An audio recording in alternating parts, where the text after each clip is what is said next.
Do your consumer marketing efforts feel complicated? Experian Automotive delivers data-driven marketing solutions to find new customers and keep loyal ones, drive measurable results with trusted data and expert support. Learn more at experian.com/automotive. Welcome to Daily Drive for Wednesday, September 24th, 2025. I'm Kellen Walker in Las Vegas. Today on the show, automakers urge the EPA to ease tailpipe emissions rules. JLR works to pay struggling suppliers during its production halt, and GM extends a building closure at its tech center after Legionella is confirmed. Plus, experts discuss the state of tariffs and trade and what comes next for automakers, suppliers, and retailers. Figuring out what the actual cost is has been an issue, not wanting to confuse consumers about it, not wanting to be the first one to say, I'm going to raise my prices by $2,000 because of the tariff, because, there's somebody next door who's not going to. Let's run through all the news you need to know to keep up in the auto industry. A group representing just about every major automaker is asking the Trump administration to roll back aggressive vehicle emissions limits. The Alliance for Automotive Innovation said in a filing with the EPA that legislation signed by President Donald Trump in June will increase the effective price of EVs and could lead to a near-term decline in EV market share. They argue rules finalized last year under President Joe Biden are no longer feasible. JLR is trying to clear a backlog of payments owed to suppliers. It's trying to ease a crisis caused by a cyber attack that's brought the car makers' factories to a standstill. That's according to people familiar with the matter who spoke with Bloomberg. The British automakers' systems were brought down by the hack, leaving it struggling to pay suppliers. Many of those parts makers are small manufacturers who rely on JLR's business.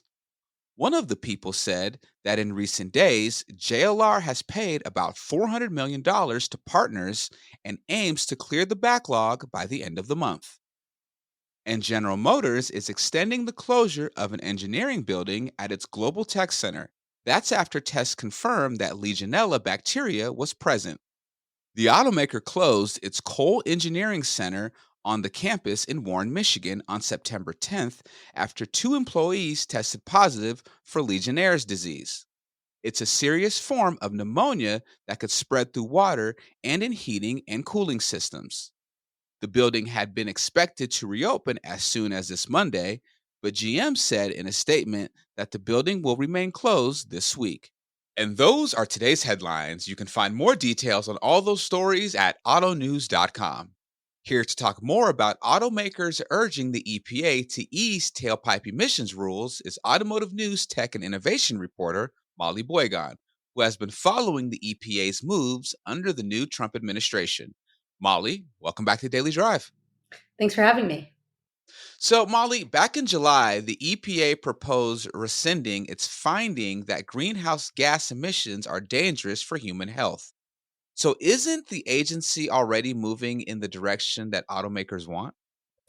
Yes, this is a very interesting letter from the Alliance to the Trump administration. They're basically saying, okay, the EPA is planning on rescinding the endangerment finding, which is underlying the emissions policies governing the automakers. And instead, the Alliance is saying, okay, well, this plan would involve the rescission entirely of greenhouse gas emissions. And actually, what they're asking for is a revision, which they say would provide certainty for the industry. So the issue is really pulling the greenhouse gas emissions all together or revising them to a level that provides some certainty for the industry. Well, how much does this push from automakers have to do with the loss of federal support for EVs? The loss of federal support for EVs is an important part of this. It's an elimination of an incentive that a lot of drivers identified as an important factor in their purchasing of the EVs.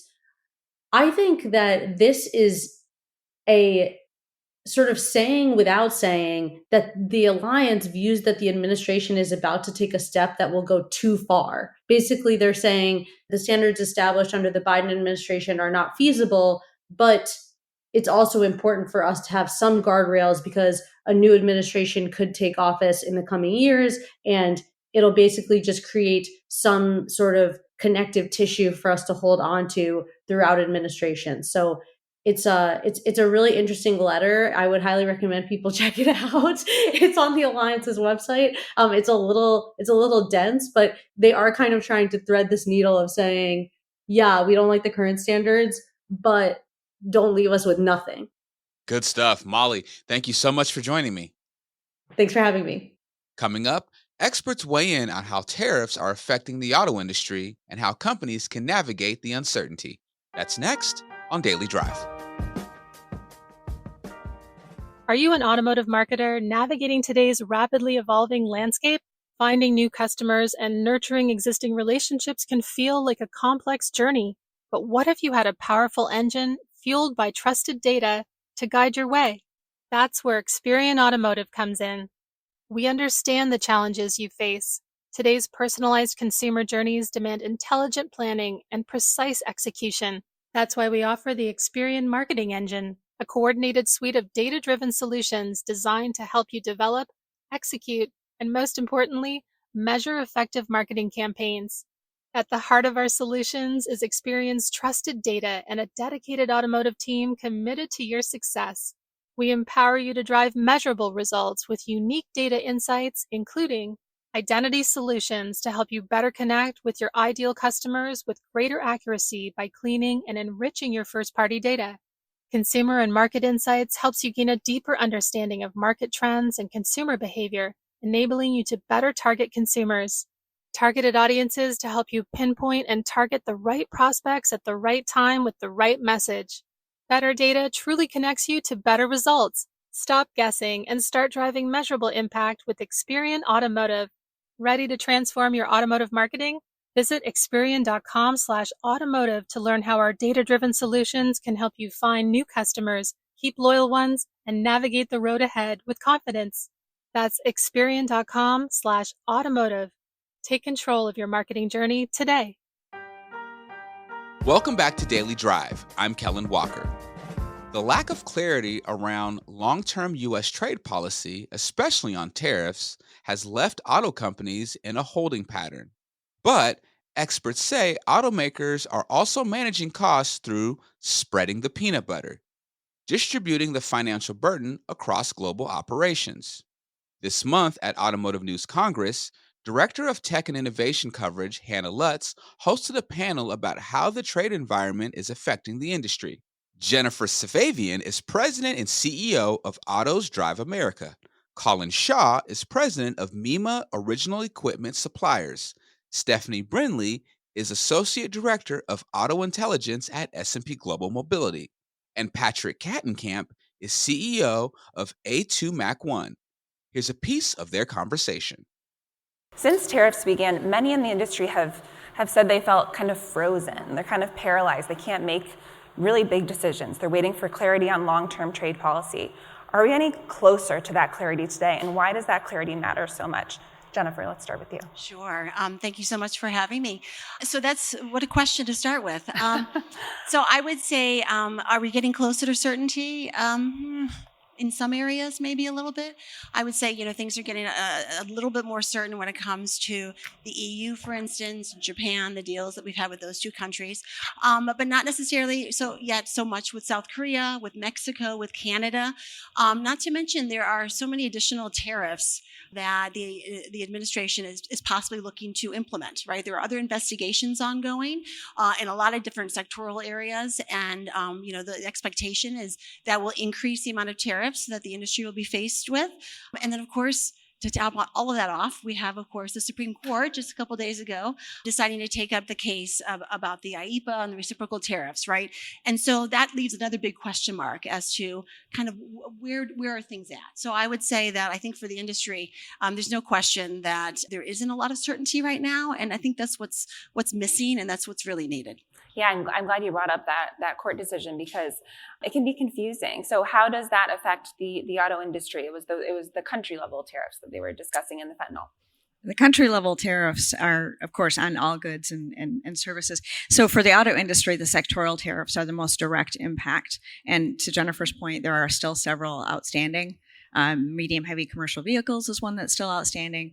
The semiconductor isn't directly to automotive. It will have a significant impact when and if that happens. And of course, the application of all the metals tariffs. So the sectorals have the most direct impact. But the IEEPA impact as well is all other parts. So it's everything that's not defined as an autos part. And I think some of us have tried to look at the HTSUS tariff codes, and it's a little daunting, but we really have to get into there to figure out what part is actually affected. Us covering the industry, us as consumers, an auto part isn't necessarily an auto part. It's how it's defined in that code. So even those reciprocal tariffs have an impact on the auto industry, but the most direct and most impactful are the sectoral tariffs. Colin, how are you looking at this from the supplier point of view? I mean, the suppliers you work with may have parts that are under the sectoral tariff and others that are under the reciprocal. So what kind of clarity are they looking for, and what are they facing right now? Yeah, so I was thinking about this, and it reminded me of the month we all went into COVID. And I don't know if we all remember that. It was like, hey, am I going to be back to work next week? And then it was like, okay, we're going to stay at home and work. Okay, am I going to go back to work next week or the week after? And it wasn't until about 6 months in that it dawned onto us that we may just be settling in for the long haul. And we probably have maybe 12 to 18 months of we don't know what we're going to do. So I think that may be some of what we're facing, whether it be the Supreme Court deciding on the tariffs, whether it be some of these other decisions. What we're seeing is a lot of these things are taking time to negotiate. What we're seeing with the country-specific deals, they're taking time. What is going to happen with USMCA? That's going to take some time. But we can look at some of the things that we are probably a little more sure on, how we approach China. Over the last 2 and 3 administrations, from Trump 1 to Biden to Trump 2, they put increasingly more strict rules on China. Steel and aluminum, those have continued to ramp up from Trump 1 to Biden to Trump 2. So there are areas where we can get a little bit of certainty or comfort to make some decisions that, hey, maybe this is an area where I can bring here, or I can invest in other areas. Other areas such as, how to approach what's happening with Canada, Mexico, still very much up in the air, because until we understand what's going to happen with USMCA, investments, how we work with those markets is still going to be very unclear. So it's a little bit of a mixed message, and that's our message to suppliers is you need to set up your decision in your strategic planning process to include guideposts to say, if this decision happens, I think we can go ahead with this decision. And it can't just be once a year. It's got to be monthly or quarterly, because every supplier is a little bit different. We have the most complex supply chain in the entire world, from petrochemicals to upholstery to metal to semiconductors. And so every company is a little bit different. And so it's, how do you understand your landscape? How do you set up the milestones for your specific business to make flexible decisions that you're comfortable with at that time? And how are suppliers doing that? How are they actually able to make those decisions? So a lot of it is they have really stepped up their efforts in advocacy. I'm really proud to say a lot of the work that we do in Washington is really with our members. They're getting better educated. They're putting the resources there. So they're understanding what it's going to take. We've seen record engagement on how suppliers engage in the advocacy process with our elected officials, because that's the first pipeline. So first thing is you got to be educated. And that's what we've spent a lot of time this year doing, is educating, asking questions so that they can make those decisions. Then it's about involving the rest of the organization, because your sales teams are dealing with your customers, your supply chain is dealing with your suppliers, and all of them are affected a little bit differently. So it's then about making sure the entire organization is involved, so you're seeing all of the different facets of your business to make those decisions, because everybody's got a little bit of a piece they've got to bring into the puzzle, and your business is going to be different from one supplier to the next. So those are the general tenets of what we're trying to help suppliers with on the education, and there's making sure all of the pieces of their business are involved. And we try to do that through the various groups that we support in our supplier members. Yeah, that policy piece is really important. I want to get back to that in a second. But Patrick, I wanted to ask you, going back to the complexity of the tariffs and the complexity of the automotive supply chain, how are you seeing all these regions represented in just one vehicle? Yeah, I think with the visibility of the data we had, we just took a few cars which are American manufactured and went then really into the details on materials, on battery packs, and so on. You end up that 30% of the total costs are still international, even for a very American car. And it's depending on the supply chain strategy of the OEM. You have 2 regions, 3 or 4 regions involved into the car. Okay, so yeah, that's very It is very international. Yeah, global auto industry for sure. Stephanie, when you do a lot of forecasting, what assumptions are you building into those right now for production, sales? We talked about a bit earlier in the powertrains. Yeah, that's been a hot topic for us all year, for sure. We keep adjusting as things happen, of course. But at this point, we're looking at the expectation of an average global autos tariff at about 15%, what we're seeing out of Japan and the EU, and the possibility for South Korea being in that same number as well. Some, of course, excluding China, which will still agree completely with Colin. This is going to be its own field. USMCA and Mexico and Canada, keeping it where it is seems quite sustainable, but I think we're at this point looking to expect to maybe see one agreement. Initially, there was the assumption that we might see these interim stage agreements with Canada and Mexico and then get into the USMCA. But as the negotiations go and as time drags on, we're starting to see the potential that it comes back to another agreement next year. We do think that it'll end up being in that 12 to 15% range longer term, because we have to look at that and we have to kind of say this is our line in the stand and what is this going to be in 2027, right? So we're about in that space. We do also think that the reciprocal tariffs will stay around 15%. Initially, we thought they would stay closer to 10%. And so obviously we've got Brazil is at 50%. And so there's some variability in that. But that's what we're really looking at in that space. And I think when we look at planning too, we're in a scenario situation. To Colin's point, everybody is doing their research and they need to gate their decisions and they need to say, okay, well, yeah, we've got this framework is under discussion right now. What if it works? What if it doesn't work? At what point of a tariff do we need to make this decision, figure out where that is, and start to look to see what happens. In the meantime, trying to figure out where to deal with your costs across the organization. And there's the idea too of spreading it across a global organization. Mm-hmm. One of my colleagues is calling it spreading the peanut butter, which I think works, right? So you've got global auto. This is most particular for global automakers like Toyota and Hyundai and Honda that have much more regions across the world. Ford and GM at this point are so dependent on North America, it's going to be more difficult for them to do that. But some of the others can have some of their national sales arms take some of the cost, have a different manufacturing group take some of the cost, so you can kind of spread it around a little bit so that the cost that comes back to the consumer doesn't necessarily reflect as pure tariff cost. So we're seeing that happen. We're seeing adjustments and those kinds of scenarios. And we do expect, inflation to come up a little bit. And yeah, we do think that in 2025, we've got a more stable year than we thought. 2026, we're going to see a down year again. But when you start looking at 27 and 28, and I think one of the early panels kind of hit on this, we'll get to a new normal, whatever that new normal is.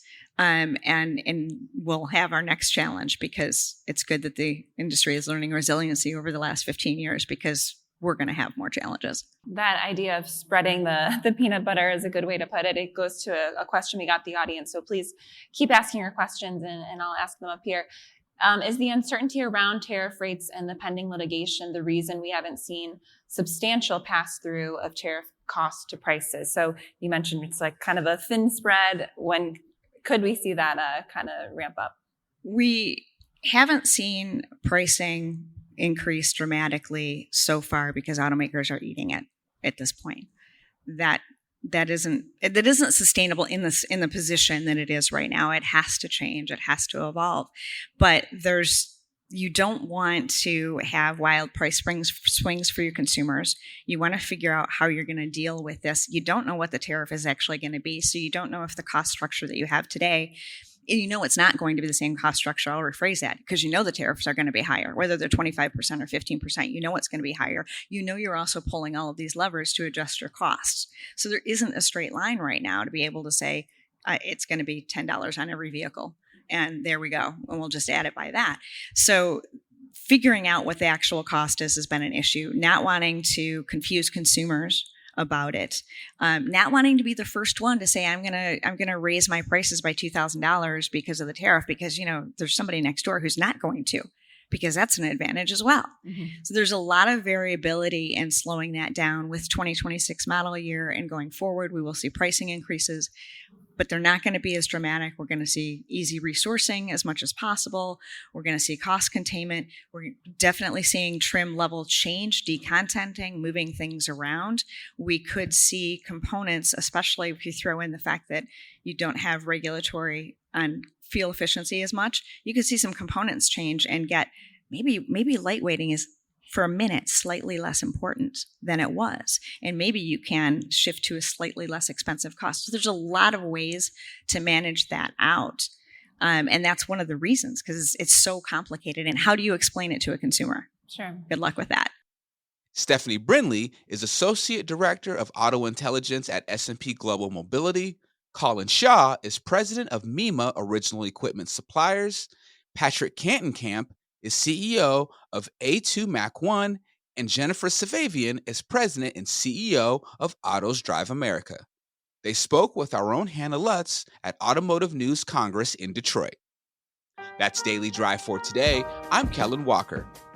Thanks to Automotive News executive producer Jake Neer, as well as our own Molly Boygon and Lindsay Van Hully for their reporting for today's podcast. You can get the latest news on trade and tariffs, emissions regulations, and everything happening in the auto industry at autonews.com. Come back tomorrow for a conversation with General Motors Senior Vice President of Global Purchasing and Supply Chain, Jeff Morrison. One of the common threads that we've seen is just the need for us to really understand and map our supply chain better and figure out where we need to engage deeper beyond the tier 1 level, but really, in some cases, going all the way back to mines and processing and critical minerals. We'd love to hear from you. Let us know what you think of the show and the topics we covered today. Send us an email at dailydrive@autonews.com or leave us a voicemail at 313-444-2774. And if you enjoy the podcast, remember to like, leave a review, and subscribe so you never miss an episode.